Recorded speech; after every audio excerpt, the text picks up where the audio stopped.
Salutations! Hello! Today we're going to talk about my young dreadlock regrets, the things that I regret doing to my dreadlocks when they were young. I started my dreadlocks when I was young and I did not really know what I was doing, so I made plenty of mistakes. I made mistakes for all of us. If dreadlocks are a trial and everything, I've made all the errors that anyone really needs to make. People often ask, why do you know so much about dreadlocks? And it's because I've made all these mistakes. I had to go and learn how to fix these mistakes. So I kind of do lazy dreads so that maybe people can learn from my mistakes and hopefully not have to go through them themselves. So I've collected up my 10 biggest regrets, the 10 silliest things that I did with young dreadlocks, and we're going to go through them and see how silly they are now. I mean, they didn't seem silly to me at the time, but now they seem a little bit silly. And so we can go through them and hopefully people will not have to maybe go through them themselves. Okay, my big regret, a lot of you will see this coming, my number one regret is wax. When I was researching dreadlocks, when I was looking to start dreadlocks, I mean, I just went to Google and searched how to start dreadlocks, and I came to the Dreadhead HQ site. They had their website with the little package thing that has all the things for making dreadlocks and the wax and the testimonials and the site to back up saying wax is good, blah blah blah. And so I thought wax was good, and so I thought I'll buy this kit, but I had two options, and the other option was to go to a salon and get them waxed, and being 14, I listened to my mother and she was like,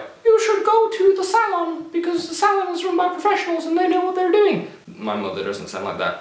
I don't know, I'm not good with accents, but basically I ended up going to the salon and they waxed my dreadlocks. Either way, I'd have ended up with wax in my dreadlocks and it was not good. The wax does do what they say it will do, and that is it stops the knots from loosening. Unfortunately, it's not really what you want. You know, when you start dreadlocks, you have backcombed looking dreads or twist and rip looking dreads, and then over the period after that, they kind of loosen up and get messy, and then tighten up and mature, and then look like mature dreads. I know people don't like the messy part, but it's kind of important just so that they mature properly, because the backcomb and twist and rip is just to hold it together while it matures. My experience with wax is that the wax stops them from coming loose at all, so they just stay looking like backcombed dreads, and that was not really what I wanted, because it just was like this backcombed lump that kind of grew out, and so I don't recommend wax. But this puts me in interesting situations sometimes, because some people like my dreads. If you don't like my dreads, that's fine, but some people do. Some people think I look like crazy, messy thing, but some people like them and will then ask me, how did you start your dreadlocks? Because they want to get dreadlocks like mine.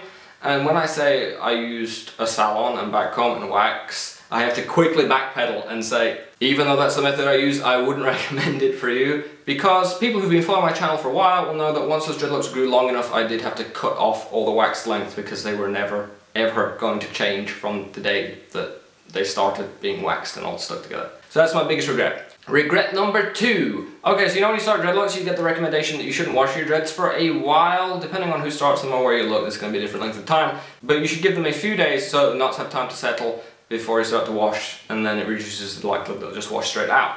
I was advised to wait 2 weeks, and I took this advice super literally in that I wouldn't let my dreadlocks get wet at all. I'd be going home, and if it was raining, I'd put like my shirt around my head. I mean, I had another shirt on, but something around my head and have sort of a turban affair going on, and I looked crazy, and people were like, what are you doing, man? I'm like, I can't get my dreadlocks wet! So there's this guy with hydrophobic dreads, and it did not really help the myth, you know, that you can't wash dreadlocks, because I wouldn't even let rain touch them. Regret number 3. When I started my dreadlocks, I did not understand build-up or residue or anything like that. I did have a Dreadlock shampoo. It was bought for me. I'm not sure who by, but someone heard I was getting dreadlocks, so they bought me a Dreadlock shampoo.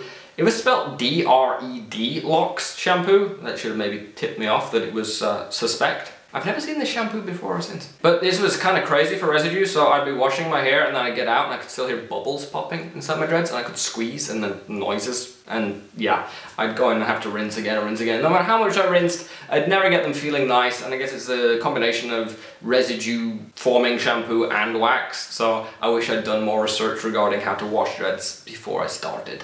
Regret number 4. Okay, so you know how I try and promote a lazy approach to dreads now? Patience, wait, time. This is not how I was when I had young dreadlocks. I was freaking out.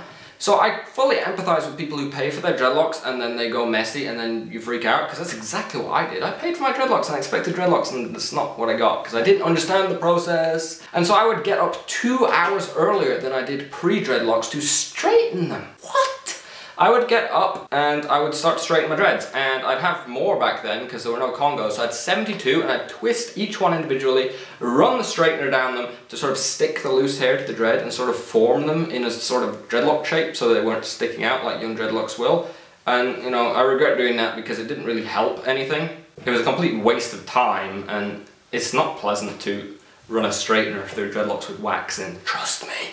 Regret number 5. I actually went a long period of time without washing my dreadlocks at all. Since you now know that I had no idea how to wash my dreadlocks, I also didn't know how to dry them or anything, so I kind of got bored of washing my dreadlocks, and one day I just stopped washing them. And I think I probably went about 3 or 4 months before I washed them again. Nothing terribly bad happened, really.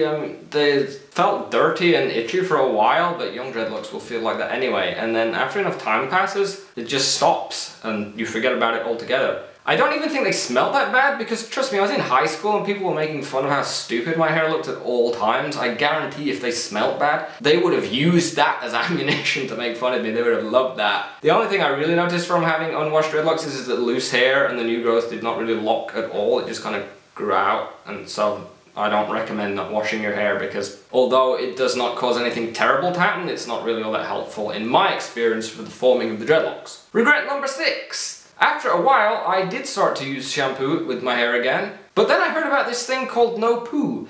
I tried to start researching dreadlocks a bit better and joined a dreadlock forum, and there's this group of people who were recommending this method where they would only wash their hair with water and no shampoo, so I thought I'd give that a go, because again, I still didn't by this point really know what I was doing with my shampoo, so it was still kind of residuey, and so water by itself sounded like maybe it's something I could try out. So I tried this no poo method for maybe 2 months, and again, nothing terrible happened. It did not strip the oils, so I still had the problem where the loose hair and the roots were not locking in the same way that I now know that they can, because now I know what I'm doing. I only started using shampoo again because I went to a music festival and felt filthy afterwards. You know, you go to a music festival and you're like grimy afterwards. So I shampooed my dreads when I came back, and then ever since I've kind of learned more about what I'm doing, and I'm now much happier with shampooing my dreads, and having now tried multiple different methods of washing my hair and not washing my hair in different shampoos, shampooing my dreads is the way that I recommend and the way that I stick with. Regret number 7. With young dreads, I'd sit and palm roll for hours. I'm serious. I'd palm roll until I had blisters on my hands because I was kind of upset with my dreadlocks not doing a whole lot. And I mean, I guess it's a combination of not knowing how to wash my dreadlocks, having wax in the dreadlocks, so not a lot happened anyway. But I was sat there and I was palm rolling, and that was a complete waste of time and a waste of,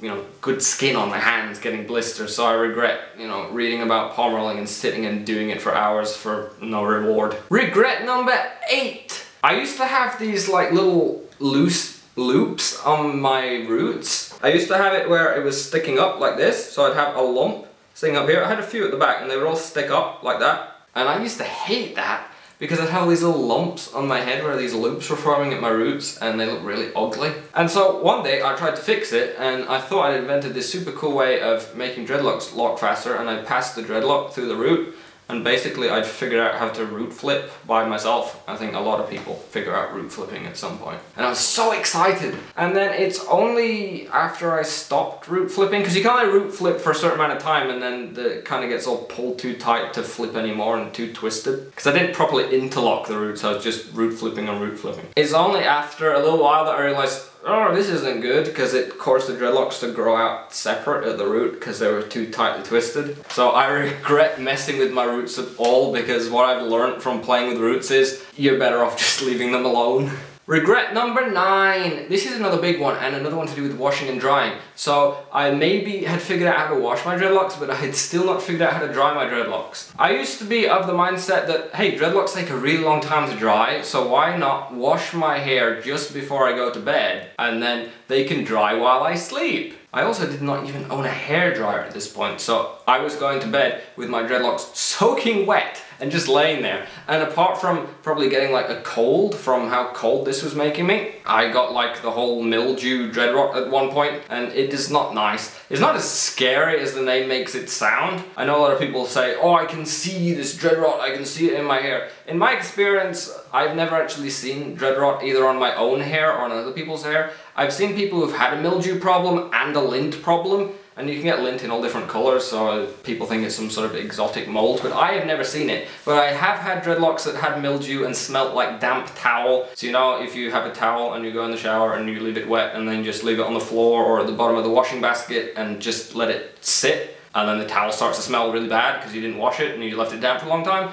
That's how my dreadlocks smelt at one point. So while they did not smell bad from not washing them at all, washing them too frequently, not drying them enough, did make them smell really terrible at one point. Luckily, dread rot, despite it having a super scary name, is curable, and I got past that, and now I've learned how to avoid dreadlock rot and how to help people with it in the future, but you know, it's just better to avoid it in the first place. Regret number 10, my final regret, is that I took no pictures. I have very little documentation of my young dreadlock process. If you've seen my dreadlock timeline, there's like rubbish pictures for the first year or two. That's because I hated my dreadlocks. They were terrible. They were really ugly and waxed, and I was doing all these stupid things to them. So I didn't want any pictures taken because I was embarrassed by them. I mean, I did these stupid things, so maybe I was right to be embarrassed by them because they were embarrassing. But I still wish I'd taken more pictures, because then I could have at least used the pictures now to help educate people and help document my process a bit better and help demonstrate some of the things that I'd done wrong. And it would have been good to be able to see young dreadlocks and see that, you know, even if you do all these terrible things, then they can get better in the end if you leave them alone and you start treating them right. Right, so those are my dreadlock regrets, and now you're probably sitting there going, wow, this guy did some really silly things to his hair. Have you got any dreadlock regrets? Have you done any silly things that you're maybe embarrassed to say you've done to your hair and regret doing? Now is the time to spill it. Look, we're sharing, we're in a sharing mood.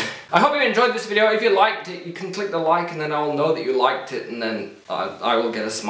If you'd like to see more from me in the future, then you can click the subscribe button, and then my new videos will go to your newsfeed and you'll get my new videos. As always, all my stuff is on lazydreads.com. You can join the Facebook page at www.facebook.com/lazydreads, and you can tweet me at twitter.com/lazy_dreads. I'd like to thank you for watching. I'd like to thank you for sitting through my silly regrets.